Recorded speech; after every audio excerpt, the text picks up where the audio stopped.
Students, कैसे हैं आप? उम्मीद है आप लोग अच्छे होंगे। तो हम लोगों ने लास्ट क्लास में डिस्कशन स्टार्ट किया था डाटा टाइप्स का। आज हम डाटा टाइप्स के विषय में बातचीत करेंगे। सबसे पहली बात आती है कि डाटा टाइप्स क्या होते हैं।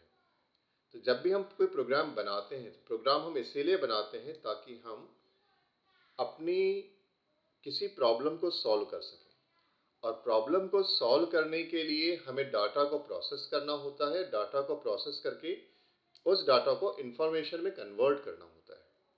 तो जिस डाटा को हम प्रोसेस करने वाले हैं उसका डाटा हमें पता होना आवश्यक होता है। तो सबसे पहले आज हम बात करेंगे डाटा टाइप्स की। Data type defines the type of data. जो डाटा टाइप्स होते हैं डाटा के टाइप को डिफाइन करते हैं।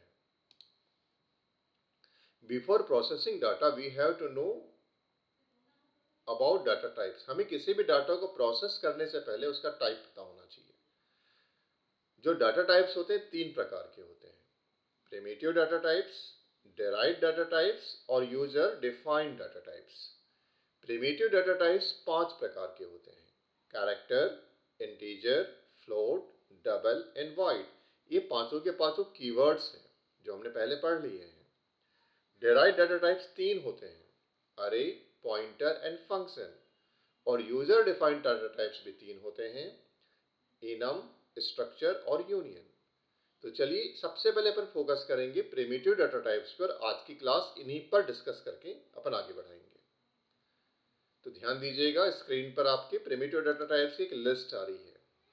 जो भी बच्चा प्रोग्रामिंग अच्छे से सीखना चाहता है उसे ये चार्ट अच्छे से याद होना चाहिए। सबसे पहले आता है सिंगल कैरेक्टर। इसमें हम कोई भी कैरेक्टर स्टोर कर सकते हैं। रेंज का मतलब होता है कहाँ से कहाँ तक। तो इसकी रेंज होती है -128 से +127, और एक कंप्यूटर की मेमोरी में 1 बाइट का स्पेस लेता है। जब इसे हम इनपुट या आउटपुट लेना होता है, जैसे प्रिंटफ और स्कैनफ के साथ हम %C यूज करते हैं। तो %C यूज करते हैं कैरेक्टर के लिए। अगर कैरेक्टर के आगे कुछ नहीं लिखा है तो वो साइंड कैरेक्टर होता है। यदि हम उसे अनसाइंड कैरेक्टर करते हैं तो उसकी रेंज जुड़ जाती है, निगेटिव पॉजिटिव मिल जाते हैं, और ये बन जाता है 0 से लेके 255। इसका साइज भी 1 बाइट ही होता है। तीसरा डाटा टाइप होता है इंटीजर। अब जो इंटीजर डाटा टाइप है इसके साथ मॉडिफायर लगा है। यदि आप कुछ नहीं लगाएंगे तो होगा साइंड। साथ में इसके आगे सॉल्ट लगा हुआ है। सॉल्ट मतलब इसका साइज को छोटा कर देगा। इसकी रेंज होती है -32,767 से 32,767, 32768 से 32767। ये लेता है 2 बाइट का स्पेस। अगर आप अभी रेंज पे फोकस ना भी करें चलेगा, लेकिन आपको साइज पता होना चाहिए। अनसाइंड इंटीजर भी 2 बाइट का स्पेस ही लेता है। साइंड इंटीजर के लिए %d यूज करते हैं और अनसाइंड इंटीजर के लिए %u यूज करते हैं। इसी प्रकार से सॉर्ट के बजाय अगर अपन सॉर्ट ना लिखें तो ये हो जाएगा साइंड इंटीजर। ये भी कंप्यूटर की मेमोरी में 2 बाइट का स्पेस लेता है, और अनसाइंड इंटीजर भी 2 बाइट का स्पेस लेता है। इसके लिए लगता है %d और इसके लिए लगता है %u। फिर आ जाता है, अगर हमको बड़ा डाटा रखना है, बहुत बड़े नंबर स्टोर करना है, तो अपन इसके लिए यूज कर लेते हैं लॉन्ग। तो इसका नाम हो जाता है लॉन्ग साइंड इंटीजर। ये 4 बाइट का स्पेस लेता है, और इसे प्रिंट करने के लिए या इनपुट लेने के लिए अपन लेते हैं %LD। इसकी रेंज होती है 2147483648, 2 + 2147483647। अगर इसके आगे अपन अनसाइंड लगा दें तो ये दोनों नंबर जुड़ जाएंगे, और इसकी रेंज हो जाती है 0 से लेकर के 4294967295। ये सभी ध्यान रखें नंबर्स को स्टोर करने के लिए यूज की जाती है। यहां से लेके यहां तक जितनी रेंज है ये सभी के सभी नंबर्स को स्टोर करने के लिए यूज किए जाते हैं। तो कैरेक्टर स्टोर करने के लिए हो गया char, और नंबर्स के लिए इतने डाटा टाइप्स हो गए। पॉइंट वाली वैल्यूज के लिए लेते हैं फ्लोट। यदि आपको ज्यादा पॉइंट वाली वैल्यू स्टोर करनी है तो डबल, और उसकी प्रेसिजन को और बढ़ाना है तो होता है लॉन्ग डबल। फिलहाल अब आपको जो फोकस करना है वो करना है इंटीजर %d, कैरेक्टर %c और फ्लोट %f के लिए। चलिए आगे चलते हैं, डाटा टाइप्स के बाद बात करेंगे अपन ऑपरेटर्स की। प्रोग्रामिंग में जो कुछ भी ऑपरेशंस किए जाते हैं वो ऑपरेटर्स के द्वारा किए जाते हैं। तो ऑपरेटर्स वे सिंबल्स होते हैं जिनके द्वारा हम लॉजिकल या मैथमेटिकल ऑपरेशन करते हैं, इसलिए अपन इसको डिफाइन करते हैं। The symbols which are used to perform logical and mathematical operation in C are called C operators, जिनके द्वारा हम लॉजिकल ऑपरेशंस करते हैं या फिर मैथमेटिकल ऑपरेशंस करते हैं। इसमें कई प्रकार के ऑपरेटर्स होते हैं। इंपॉर्टेंट ऑपरेटर्स की लिस्ट में आपके स्क्रीन पे दे रहा हूं। सबसे पहला है अरिथमेटिक ऑपरेटर्स, जिनके द्वारा हम अरिथमेटिक ऑपरेशन करते हैं, जोड़ना घटाना जैसी चीजें। दूसरा है रिलेशनल ऑपरेटर्स, जिनके द्वारा हम रिलेशन स्टेबल करते हैं, छोटा है बड़ा है इस टाइप की चीजें। तीसरा है लॉजिकल ऑपरेटर्स। फिर है असाइनमेंट ऑपरेटर, इंक्रीमेंट ऑपरेटर, अगला होगा decrement operator, conditional operator. Conditional operator का एक और नाम टर्नरी ऑपरेटर भी होता है। कंडीशनल ऑपरेटर का एक और नाम टर्नरी ऑपरेटर भी होता है। इसके बाद है बिटवाइज ऑपरेटर्स और स्पेशल ऑपरेटर्स। तो हम सभी को प्रोग्रामिंग सीखते समय इन ऑपरेटर्स का अच्छे से नॉलेज होना चाहिए। तो एक बार फिर से ऑपरेटर्स होते हैं arithmetic operators, relational operators, logical operators, assignment operators, increment operators, decrement operators, conditional operators, bitwise operator और स्पेशल ऑपरेटर्स। अब इन ऑपरेटर्स को अपन डिटेल में समझने जा रहे हैं। सबसे पहला आता है अरिथमेटिक ऑपरेटर्स। देखो अरिथमेटिक ऑपरेटर्स में आपको यहां पे दिखेंगे ये जो सिंबल्स, ये सभी अरिथमेटिक ऑपरेटर्स के हैं। ध्यान से समझिएगा, पहला है प्लस, लेकिन सामने लिखा है यूनरी प्लस।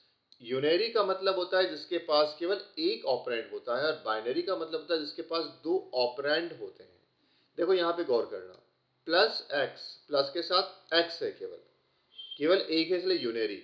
लेकिन यहां पे देखना प्लस के साथ दो है, एक्स भी है और वाई भी है, जिसको बोलेंगे बाइनरी। इसी प्रकार से यूनरी माइनस माइनस एक्स, और बाइनरी माइनस को क्या बोलेंगे, subtraction, x minus y. Multiplication के लिए सी में स्टार यूज किया जाता है, स्टार। X into Y.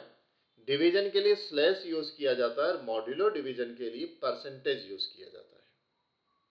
ठीक है, तो इस प्रकार से हमारे पास कितने ऑपरेटर्स हो गए अरिथमेटिक ऑपरेटर्स, 1 2 3 4 5 6 7। दो है unary, unary plus, unary minus. फिर है एडिशन, सब्ट्रैक्शन, मल्टीपल, डिवीजन और मॉड्यूलो डिवीजन। अब यहां गौर से करना, यहां पे समझाने के लिए हमने x में रखा है 20 और y में रखा है 5। तो x plus y, 20 plus 5, result कितना आ गया 25। x minus y, 20 minus 5 15। 20 into 5, तो 20 इंटू 5 100। 20 डिवाइड बाय 5, 20 को 5 से भाग दोगे तो कितना आएगा 4। और लास्ट है मॉड्यूलो डिवीजन। ध्यान रखना, डिवीजन ऑपरेटर आपको रिजल्ट देता है और मॉड्यूलो रिमाइंडर यानी शेषफल रिटर्न करता है। तो जब 20 को 5 से डिवाइड करेंगे तो शेषफल कितना बचेगा 0। तो मॉड्यूलस ऑपरेटर हमें शेषफल रिमाइंडर रिटर्न करता है। ये थे अरिथमेटिक ऑपरेटर्स। अब आते हैं relational operators. Relational operators total मिला के होते हैं 6। आपके सामने स्क्रीन पर है। इसे कहते हैं लेस देन और इक्वल टू, ग्रेटर देन और equal to, not equal to. अब जैसे देखो यहां पे एग्जांपल में x में है 20 और y में है 5। हमने बोला x is less than y, x मतलब 20, तो 20 इज लेस देन 5 फॉल्स हो गया। तो जितने ऑपरेटर्स है, पूरे के पूरे जितने भी रिलेशनल ऑपरेटर्स है, इनका रिजल्ट या तो ट्रू आएगा या तो फॉल्स आएगा, या तो ट्रू आएगा या तो फॉल्स आएगा। इनके अपन प्रोग्राम जब करेंगे, स्पेशली जब सेकंड चैप्टर स्टार्ट करेंगे, तब ये ऑपरेटर्स बहुत ज़्यादा यूज़ करेंगे। फिर तीसरे कैटेगरी के ऑपरेटर होते हैं लॉजिकल ऑपरेटर्स। इनके द्वारा हम लॉजिक्स स्टेबल करते हैं।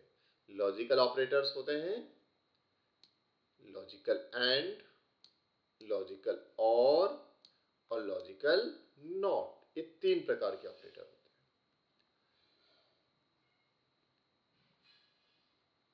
तो इनकी वर्किंग समझने के लिए अपन इनके ट्रुथ टेबल की हेल्प लेते हैं। लॉजिकल ऑपरेटर्स ध्यान रखना तीन होते हैं, लॉजिकल एंड, लॉजिकल और लॉजिकल नॉट। अब ध्यान से समझना है कि मैं वर्किंग आपको समझा रहा हूं। लॉजिकल ऑपरेटर्स की वर्किंग कैसे होती है, बहुत अच्छे से समझिएगा। सबसे पहले बात करेंगे लॉजिकल एंड की। लॉजिकल एंड का सिंबल है डबल एम्परसेंट। इस सिंबल को बोलते हैं डबल एम्परसेंट, मतलब एक बार और उसके बाद ये दो बार, ये हो जाता है लॉजिकल एंड। इस सिंबल को बोला जाता है एम्परसेंट। अगर दो ट्रू के बीच में लगा हुआ है तो फिर इसको पढ़ेंगे कैसे, ट्रू एंड ट्रू ट्रू होता है, ट्रू एंड फॉल्स फॉल्स होता है, फॉल्स एंड ट्रू फॉल्स होता है, फॉल्स एंड फॉल्स फॉल्स होता है। तो लॉजिकल एंड की प्रोसेस अपन ऐसे करते हैं, यदि दोनों एक्सप्रेशन ट्रू होगा तो रिजल्ट ट्रू आएगा, अदरवाइज रिजल्ट फॉल्स आएगा। आर में ऐसा नहीं होता, ध्यान से देखें। आर में लॉजिकल आर कैसे काम करेगा, अभी याद कर लेना, ये सारी चीजें काम आएगी अगले चैप्टर में। इसके प्रोग्राम अपन अगले चैप्टर में करेंगे, अभी कॉन्सेप्ट दिमाग में फिक्स रख लेना। नोट्स आपके पास है, नोट्स से अच्छे से पढ़ लेना ध्यान से। अब अपन पढ़ रहे हैं लॉजिकल और। ट्रू और ट्रू ट्रू, ट्रू और फॉल्स ट्रू, फॉल्स और ट्रू ट्रू, फॉल्स और फॉल्स फॉल्स। मतलब कि दोनों के फॉल्स होने पे फॉल्स होता है, बाकी सभी केसेस में ट्रू होता है। जबकि एंड दोनों के ट्रू होने पे ट्रू होता है, बाकी सभी केसेस में फॉल्स होता है। एंड दोनों के ट्रू होने पे ट्रू होता है, बाकी केसेस में फॉल्स होता है। और दोनों के फॉल्स होने पे फॉल्स होता है, बाकी केसेस में ट्रू होता है। तीसरा है नॉट। अपन बोलेंगे नॉट ट्रू, तो नॉट ट्रू का मतलब क्या हो गया, false. Not false, not false का मतलब क्या हो गया, ट्रू। तो ये सभी ऑपरेटर्स कहलाएंगे कौन से ऑपरेटर्स, लॉजिकल ऑपरेटर्स। तो लॉजिकल ऑपरेटर्स हो गए तीन, कौन कौन से, लॉजिकल एंड, लॉजिकल और लॉजिकल नॉट। चलते हैं आगे। अब आते हैं असाइनमेंट ऑपरेटर। असाइनमेंट ऑपरेटर अपने राइट साइड की एक्सप्रेशन की वैल्यू को लेफ्ट में डाल देता है। जैसे कि अपन ने मान लीजिए लिखा है यहां पे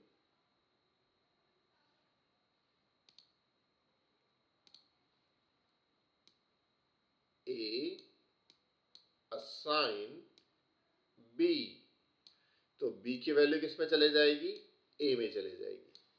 बी की वैल्यू ए में चले जाएगी तो अपने बोलेंगे बी की वैल्यू ए में असाइन हो गई। तो ये ऑपरेटर वैल्यू को असाइन करता है। बहुत अच्छे से समझना, ये वाला ऑपरेटर अगर अकेला है तो इसको बोलते हैं असाइनमेंट ऑपरेटर, लेकिन अगर ये ऐसा है तो इसको बोलते हैं इक्वल टू ऑपरेटर। गौर से देखिएगा, इसे बोलेंगे असाइनमेंट ऑपरेटर और इसे बोलेंगे इक्वल टू ऑपरेटर। ये एक के वैल्यू को दूसरे में डालेगा, ये चेक करेगा कि दोनों बराबर हैं या नहीं है। असाइनमेंट ऑपरेटर अलग चीज है और equal to operator logical operator में आता है। देखो अपन ने पढ़ा था अभी लॉजिकल ऑपरेटर्स में, ये दिखा है यहाँ पे, ये रहा logical operator, equal to double आता है। अब इस असाइनमेंट ऑपरेटर के साथ यदि दूसरे ऑपरेटर यूज करते हैं तो इसे बोलते हैं शॉर्ट हैंड ऑपरेटर्स। इन्हें बोलते हैं शॉर्ट हैंड ऑपरेटर्स। तो शॉर्ट हैंड ऑपरेटर की लिस्ट में आपके सामने दे रहा हूं। ये बोलेंगे प्लस असाइन, इसको देखो बोलने का तरीका सीखेंगे, प्लस असाइन। अपन जैसे लिखा अपन ने ए प्लस असाइन बी, इसका मतलब होगा A assign A plus B. तो जब भी प्रोग्राम में ऐसा लिखा रहेगा उसको आप ऐसे मानेंगे। आई भी चीजें अभी आने वाली हैं, मैं प्रोग्राम में आपसे पूछूंगा, आपसे बनना चाहिए। A minus assign B, A minus assign B का मतलब होगा A assign A minus B. A multiplication assign B, इसका मतलब होगा A assign A multiplication B.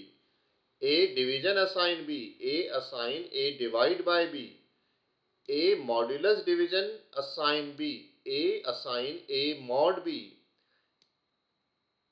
और ये वाला वापस रिपीट हो गया है, इसको आप छोड़ देंगे। तो ये रहे आपके पास शॉर्ट हैंड ऑपरेटर्स। तो short hand operator assignment operator के साथ मिलकर के काम करते हैं। फिर आता है इंक्रीमेंट ऑपरेटर।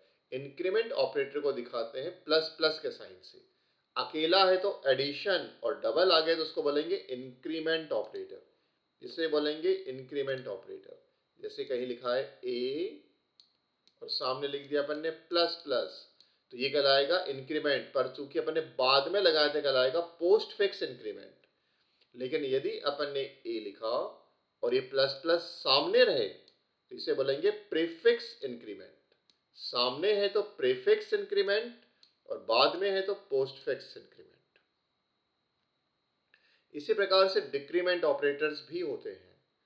डिक्रीमेंट ऑपरेटर का साइन है माइनस माइनस। अगर आपने डिक्रीमेंट ऑपरेटर को फ्रंट में लिख दिया, यदि आपने इसको सामने लिखा,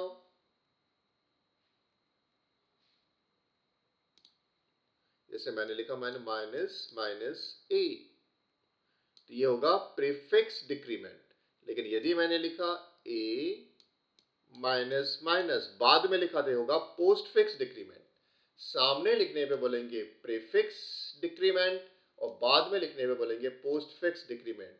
तो ध्यान से समझिए, प्लस प्लस जहां पे लिखा हो उसे इंक्रीमेंट और माइनस माइनस जहां पे लिखा हो उसे डिक्रीमेंट ऑपरेटर कहा जाता है।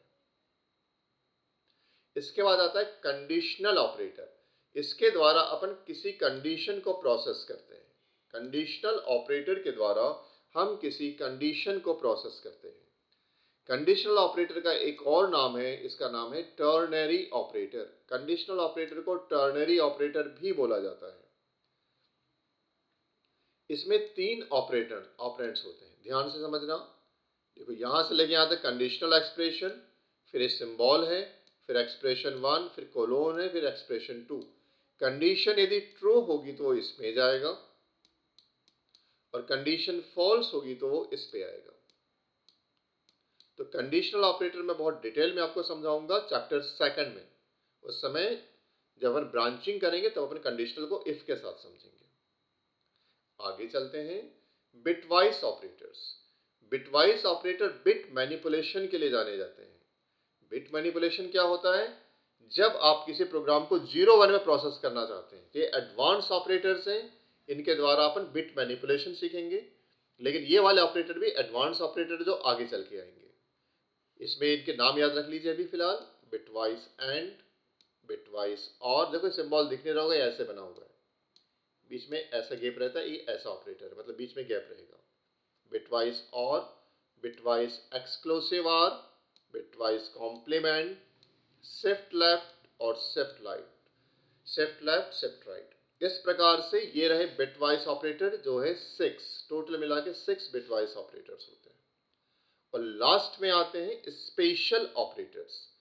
सी में आपके पास स्पेशल ऑपरेटर्स के रूप में ये कहलाएगा एड्रेस ऑफ ऑपरेटर, ये कहलाएगा वैल्यू एट ऑपरेटर, ये कहलाएगा साइज ऑफ ऑपरेटर और ये कहलाएगा डॉट ऑपरेटर या मेंबर एक्सेस ऑपरेटर। तो इस प्रकार से टोटल मिला के हमारी प्रोग्रामिंग में कितने ऑपरेटर्स हो गए? ऑपरेटर्स हो गए arithmetic operators, relational operators, logical operators, assignment operators, increment operator, decrement operator, conditional operator, bitwise operator और स्पेशल ऑपरेटर्स। राइट, तो ये था आपके पास ऑपरेटर्स का इंट्रोडक्शन। अब अपन कुछ प्रोग्राम्स करेंगे इन ऑपरेटर्स में से, जो बेसिक ऑपरेटर्स है उनको समझने के लिए। तो चलिए अपन अब चलते हैं अपने प्रोग्रामिंग के टूल में। तो हम यहां पर एक प्रोग्राम बनाने जा रहे हैं। सपोज हमें करना है, बहुत अच्छे से समझना, हमें एक प्रोग्राम करने जा रहे हैं। आपके सामने स्क्रीन पर देखिए, एक प्रोग्राम मैं आपको समझाने जा रहा हूं। मैं आपको प्रोग्राम समझाने जा रहा हूं।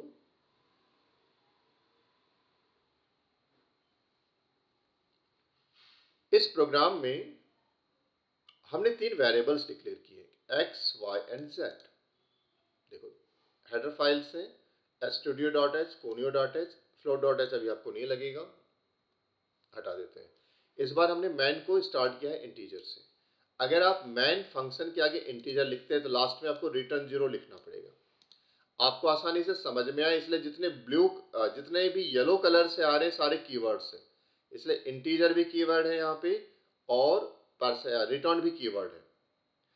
जो ग्रीन कलर से आ रहे हैं ये आपके स्पेशल सिंबल्स हैं। वेरिएबल्स दिखाए गए हैं व्हाइट कलर से, ठीक है, और जो भी कांस्टेंट्स है जो नंबर है वो दिखाए गए पर्पल कलर से।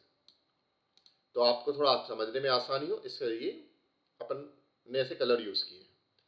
हमने दो हेडर फाइल यूज की। पहले हेडर फाइल का नाम है studio.h जिसमें printf रखा हुआ है। दूसरी हेडर फाइल है conio.h जिसमें कि getcs रखा हुआ है।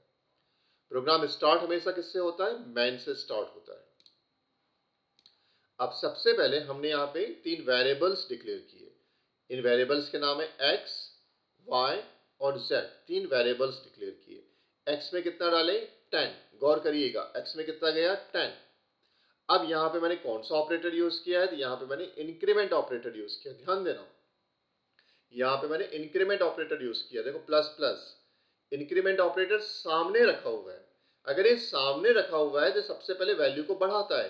तो अभी x में कितना है? 10। तो x कितना हो जाएगा? 11। और इस 11 को किस में डाल देगा? y में। ध्यान से समझना, y में कितना आ गया? 11। फिर से x में कितना है? 10।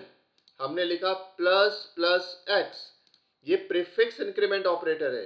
तो x में कितना आ गया? 10 का कितना हो गया? 11। पहले वैल्यू को बढ़ाएगा और फिर 11 किस में डाल दिया? y में। अगले वाली लाइन में हमने लिखा हुआ है x प्लस प्लस, ये क्या करेगा? पहले वैल्यू को असाइन करेगा फिर इंक्रीमेंट करेगा। तभी x में कितना था? x अभी 10 से 11 हो गया था, तो 11 चले जाएगा z में और x कितना हो जाएगा? 12। अर्थात इस लाइन में x की वैल्यू कितनी हुई? 12, y की 11 और z की भी 11। देखते हैं ऐसा होता है क्या? तो मैं इस प्रोग्राम को रन करता हूं।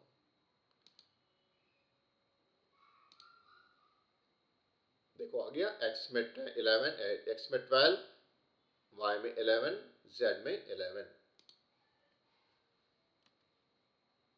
ऐसे क्यों? समझ में आया आपको? एक बार फिर से रिपीट कर रहा हूं अगर समझ में ना आया हो तो। तीन वेरिएबल्स हैं। पहला क्या है? x। दूसरा वेरिएबल क्या है? y। तीसरा वेरिएबल क्या है? तीसरा वेरिएबल है z। तीसरा वेरिएबल है z।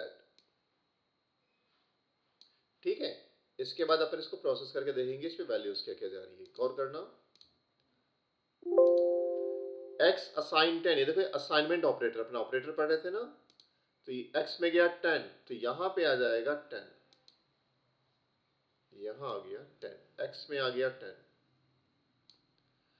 अब आपने लिखा है प्लस प्लस x इंक्रीमेंट, ये पहले इंक्रीमेंट करेगा तो 10 का कितना कर देगा? 11। देखो x को 11 कर दिया, इसके बाद 11 को किस में डाल देगा? y में। तो y में कितना आ गया? 11 आ गया। Very good. अब अगले लाइन को, अपन इस लाइन को प्रोसेस किया, अब इसको कर रहे हैं। यहां लिखा है z assign x plus plus, या प्लस प्लस बाद में रखा हुआ है। ये प्रीफिक्स था, ये पोस्ट फिक्स है। पोस्ट फिक्स में क्या होता है? पहले x की वैल्यू z में जाएगी, तो x में अभी कितना है? 11, तो z में कितना हो जाएगा? 11। और इसके बाद अब x प्लस प्लस होगा तो x कितना हो जाएगा? 12। इसलिए जब मैंने प्रिंट किया तो x की वैल्यू कितनी आएगी? 12, y की कितनी आएगी? 11 और z की कितनी आएगी? 11। दोबारा से रन करते हैं।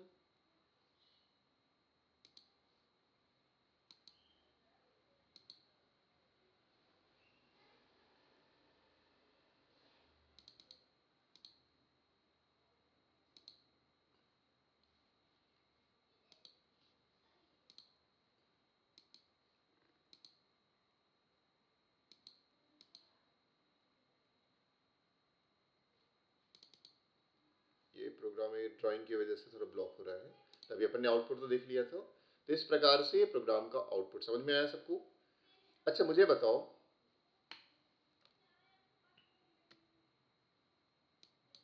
अपने को पहले इरेज करना पड़ेगा।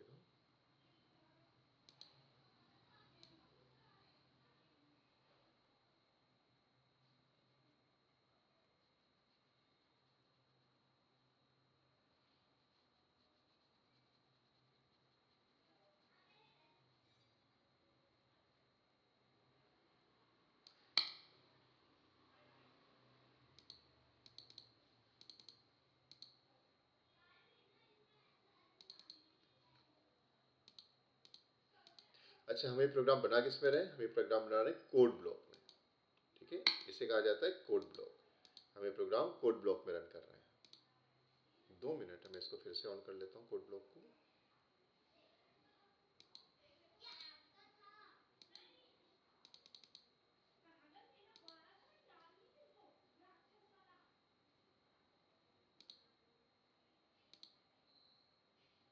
चलिए अपन एक बार दोबारा से रन करते हैं अपने कोड ब्लॉक को, है ना। कोड ब्लॉक कहाँ रखा हुआ है?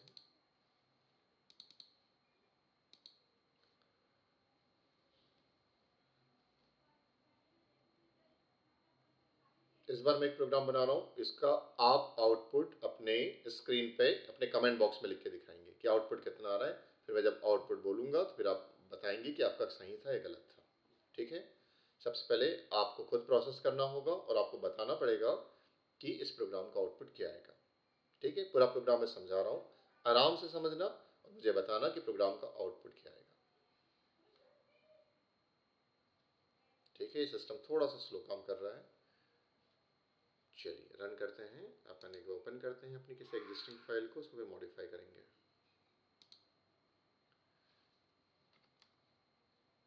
तो हम यहाँ पे एक प्रोग्राम बनाने जा रहे हैं। देखो, 2 header file conio studio, program start होता है मैन से। यहाँ पे कुछ वेरिएबल्स डिक्लेयर करते हैं। वेरिएबल अपन अभी इंटीजर टाइप के रखते हैं। 3 वेरिएबल लिए अपन ने इंटीजर टाइप के। इस बार यूजर्स इनपुट नहीं ले रहे, इसलिए अपन स्कैनफ को हटा देते हैं। अब अपन क्या करते हैं, x पे रखते हैं, एक वैल्यू देते हैं x। देखो बोर्ड पढ़ना सीखना, असाइन 10 x में गया 10, y असाइन 20, y में कितना गया 20 गया। अब मान लो मैं करता हूं z assign plus plus x। ये कौन सा ऑपरेटर लगाया मैंने? Increment operator. ये पहले क्या करेगा, पहले इंक्रीमेंट करेगा x के वैल्यू को, उसके बाद उसको z में डाल देगा, ठीक है। इसके बाद मैंने लिखा, एक और ले लेता हूं यहाँ पे, एक्स वाई जेड के अलावा अपने एक और ले लेते हैं, p और q। इसके बाद मैंने यहाँ पे लिखा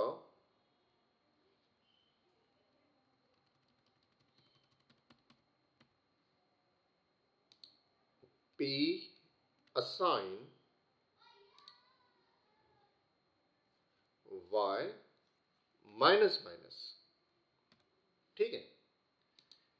अब इसके बाद मैं करता हूं q assign plus plus p। Increment किया है मैंने, नहीं p प्लस प्लस करता हूं, पोस्ट फिक्स लगाता हूं p प्लस प्लस।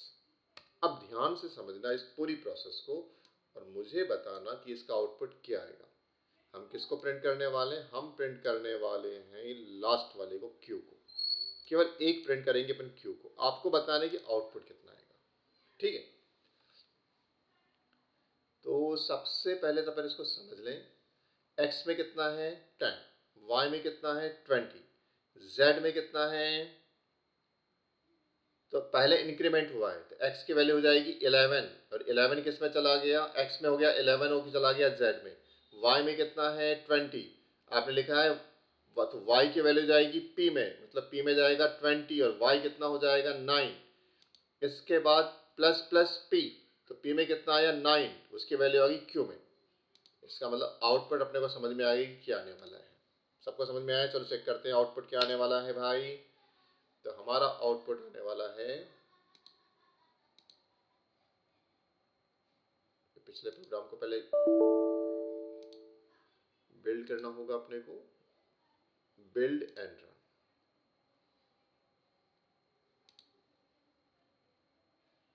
देखो q इक्वल्स टू कितना आ गया 20, q इक्वल्स टू कितना आया 20। अब आपको समझाना है कि q में 20 कैसे आया, q में 20 कैसे आया। अपन ने p प्लस किया था, ठीक है। चलिए मैं आपको इसको डायग्राम से समझाता हूँ। सबने सोचा डायरी पेन लेके बैठा करूँ और खुद से प्रोसेस किया करो। मैं पूरा आपको एक बार समझा रहा हूँ अच्छे से। ये x है, ध्यान से समझना, ये y है, ये z है, फिर p है। अपना आउटपुट 20 आया था, 20 क्यों आया था? अपन तो पूरी वैल्यू निकाल लेंगे, किसी को प्रिंट करोगे तो। और एक q है। एक एक करके प्रोसेस करना, एक बार में एक लाइन प्रोसेस करना। x में गया 10, तो यहाँ कितना हो गया 10। y में गया 20, तो y में कितना आ गया 20। बहुत बढ़िया। अब इस लाइन को प्रोसेस करेंगे। क्या लिखा है? प्लस प्लस एक्स, मतलब x की वैल्यू पहले इंक्रीमेंट होगी, तो x की वैल्यू कितनी हो जाएगी 11, और 11 किस में आ जाएगा z में, तो z में कितना आ गया 11।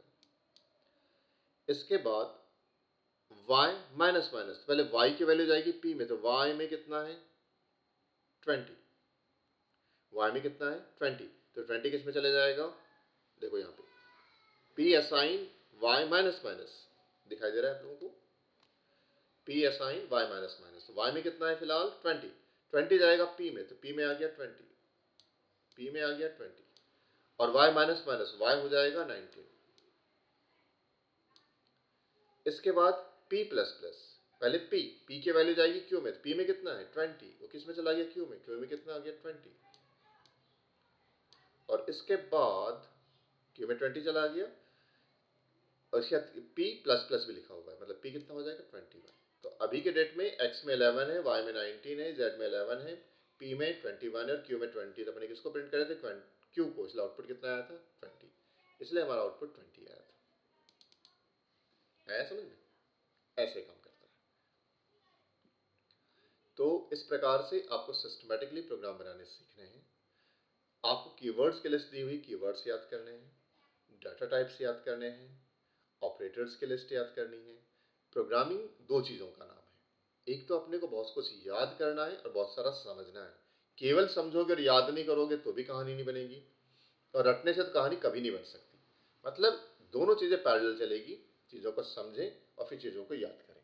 चीज़ों का समझना है और फिर चीज़ों को याद करना है। ये दो तरीके से आप अच्छे से प्रोग्राम बनाना सीख सकते हैं। ठीक है, तो मुझे लग रहा है कि ये वाला प्रोग्राम आप सभी को अच्छे से समझ में आया होगा।